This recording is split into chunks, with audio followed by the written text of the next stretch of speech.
Welcome, everybody. Thanks for your patience. We're going to go right to questions, and we'll start with Ben Jones.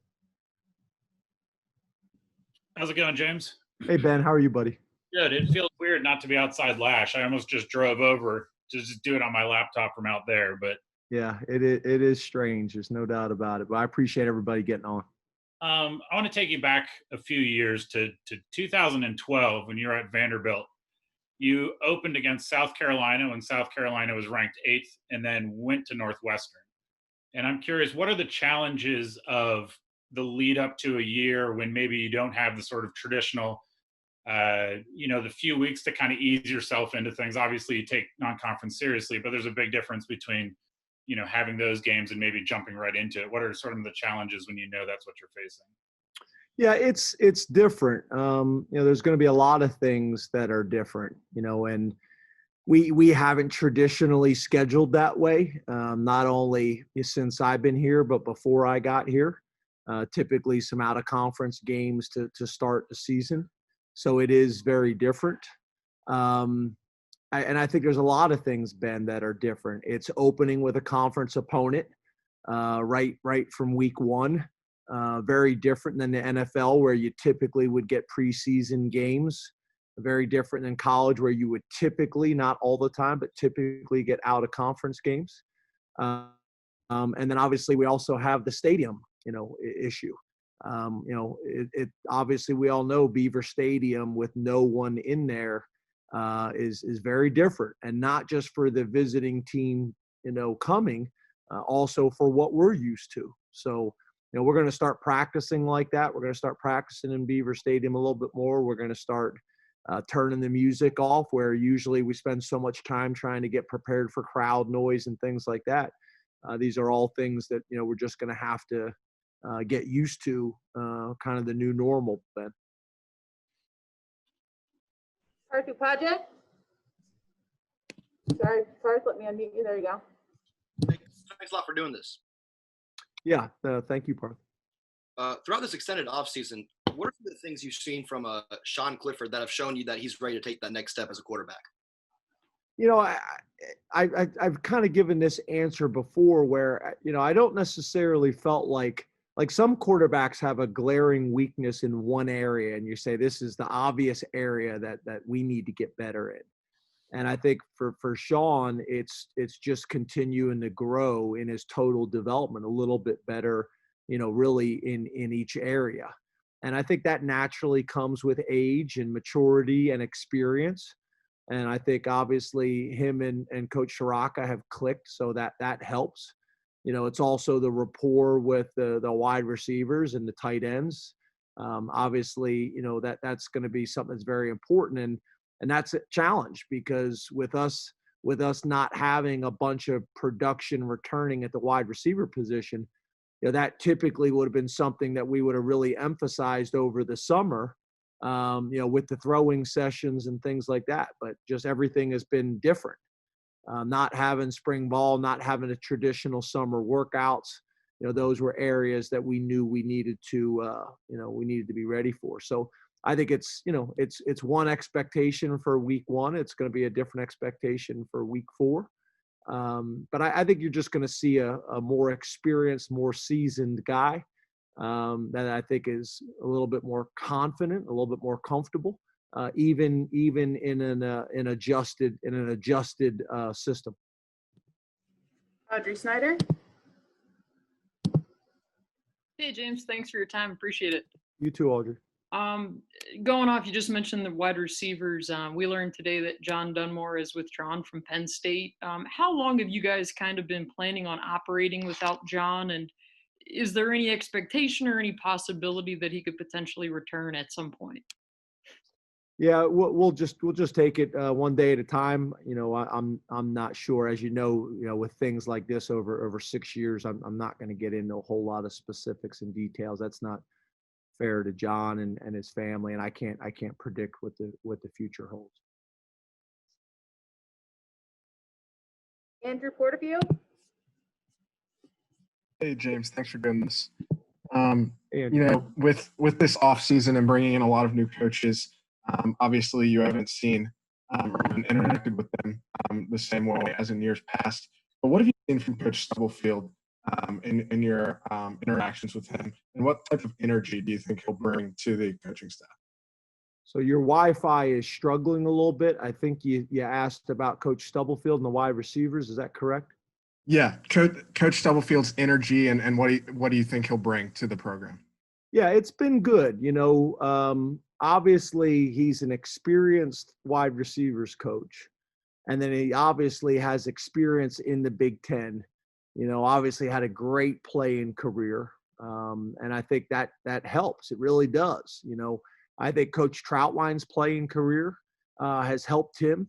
With our current offensive lineman, and I think it's the same thing with Coach Stubblefield. So now you can take your years of experience as a coach and couple that with your years experience as a player, and then for him specifically in this league, and it's funny, I give him a hard time, sometimes, because, and I mean it as a compliment, really, is he wasn't the most gifted, talented guy.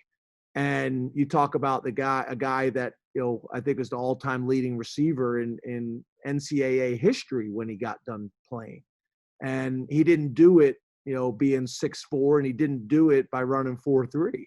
He did it by having a really good understanding of defenses. He had a really good understanding of how he fit in the offense, and understanding, how to run routes and how to get open, and was very successful at what he did and how he did it. So I think it's been a really nice combination. He's a guy that I've known for a long time, that I've been tracking for a long time. I wouldn't necessarily say Phil fell into that category, but Taylor did. Taylor actually came and visited us when we first got here at Penn State years ago. So I've been pleased with him. He's aggressive on the field with our guys. I've really enjoyed watching him coach and interact with our guys. And the interesting thing too is I go around to the players, and after a couple months, and ask them their opinion, especially the vets, the guys that have been around for a while and they know. And the feedback has been really good. Mark Brennan. Hey, James, can you tell us how you approach things quarterback-wise a little bit further down the depth chart in a season like this? Is there anything different that you maybe have to do extra to get guys like Taquan and Micah ready? And how are those two guys coming along respectively? Yeah, I think obviously there's some things that you could look at there, and you could make some arguments, but at the end of the day, you better make sure that your number one gets enough reps to play, and your number two as well. And then whatever you can get your number three, you got to do it. And for us, the fours and the fives, those guys have got to do it mentally. And really your number three has got to do it mentally. He's got to stand back there and take mental reps and go through his footwork and his reads as much as he possibly can. And I understand your point. You could move down the depth chart. I get that, but again, you can't start solving problem C and D before focusing on A and B. You gotta deal with what's in front of you right now, and then be able to adjust when the time comes and it's necessary. Got time for a couple more questions for Coach John Petishnak. John?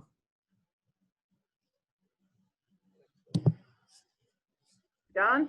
Yeah, there we go. It's just needed to be unmuted. Hey, James, appreciate the time tonight. There you are. Hey. Trying to find you. Hey, yeah. Hey, both Tariq and Keaton, they talked last week about how much they've learned from working with Terry Smith. So I wanted to ask, what's the overall value that Terry brings to the program, especially considering that he's also a letterman and has so many connections to high school football in the state? Yeah, I think Terry's been one of our more important hires. When you take a job, obviously you want to have familiarity with the state, which I did growing up in Pennsylvania. You want to have familiarity with the conference and the style of play and the different venues. But at the end of the day, there's also that community knowledge, the historical knowledge that's so important here at Penn State, and being able to bridge, some of those generations. And Terry has been instrumental in that. Terry is a very, very good football coach. As a head coach, he did that at the high school level. I think Terry could be a head coach in college as well. His experience coaching and playing wide receiver, I think, helps him at defensive back.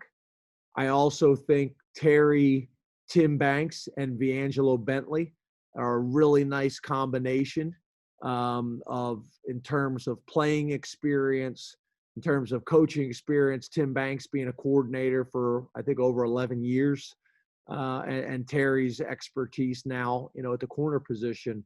I think they do a damn good job. You look at the success that we've had in the secondary, and if you look specifically in terms of producing guys to go on and play at the next level in the NFL, you look at what that list was like before we got here compared to what it's like now. They've done a great job, and Terry just helps in so many different ways. He's associate head coach. He's coaching the corners. He's defensive recruiting coordinator. I think he's a really good sounding board for me and the players. And obviously his connection with the letterman and the community. You got to remember too, the other thing that's cool about Terry, he's 3 generations. His dad went to school here. Terry went to school here. And then his son came here as one of the most highly recruited defensive backs in the country, came here and had a great career, and then went on to the NFL and had a great career there. And then we hired him back and was working for us. And then Terry's daughter, just graduated, from the LifeLink program as well. So there's obviously deep roots and deep connections. Last question will go to Dave Melander Jr. Hey, James, two-part question for you. One, what is your reaction to Governor Wolf announcing the gathering thing, and how we're going to be this year without having any fans in the stadium? I'd say that one more time. I'm sorry. He asked if I'd like to not have fans at the game. Say it again. Not have fans at the game, what it would be like. And Well, I think where we're at right now, I think the Big Ten would like to have the parents at the game. So we're expecting that to happen now, especially now that in the state of Pennsylvania, we think we can make that work. Before, although I think the Big Ten was trying to do that, get parents to the games, depending on your state, you may not be able to pull it off. But now with the Governor Wolf and the state of Pennsylvania making these decisions, and then hopefully the Big Ten being able to make this work with the parents, that we can at least get that done. I think that's from day one here at Penn State with myself and Sandy Barber. That's been our priority. How can we take care of our parents? And have tried to look at a bunch of different creative ways to get that done. So we're excited about that, and then all the rest of the stuff is kind of outside of our control. There has been some discussions that we've had that I think have been really cool. Is in some ways we're going to get back to the purest form of football. Where you're playing in some field or some field connected to a school or connected to a church. And, it's your parents that are sitting there watching, and it's the most, it's the purest form of football. I remember sitting in the car, with my mom driving me to the game, and she's smoking a Pall Mall, and I got my full equipment on, and everything but my helmet sitting next to her. And you get out and you run out of the car with the full uniform on and put your helmet on and you get going. So in some ways, I'm hoping, that our players, 2 things. Number one, that we get back to that special time when the game was just so pure. You just played it for the love of the game and not about the fans and not about any of those other things. And then I think there's also that part that we're so blessed to be at Penn State and play in front of 107,000 fans. And I don't think anybody takes it for granted, but if you did, I think this is kind of a wake up call to all of us, to not take, what we have here in Happy Valley and at Penn State for granted. And that's all of us. That's coaches, players, fans, local community. I hope the media, I don't want to speak for you guys, but, I hope this is kind of an opportunity to kind of, take a deep breath and realize how fortunate we all are.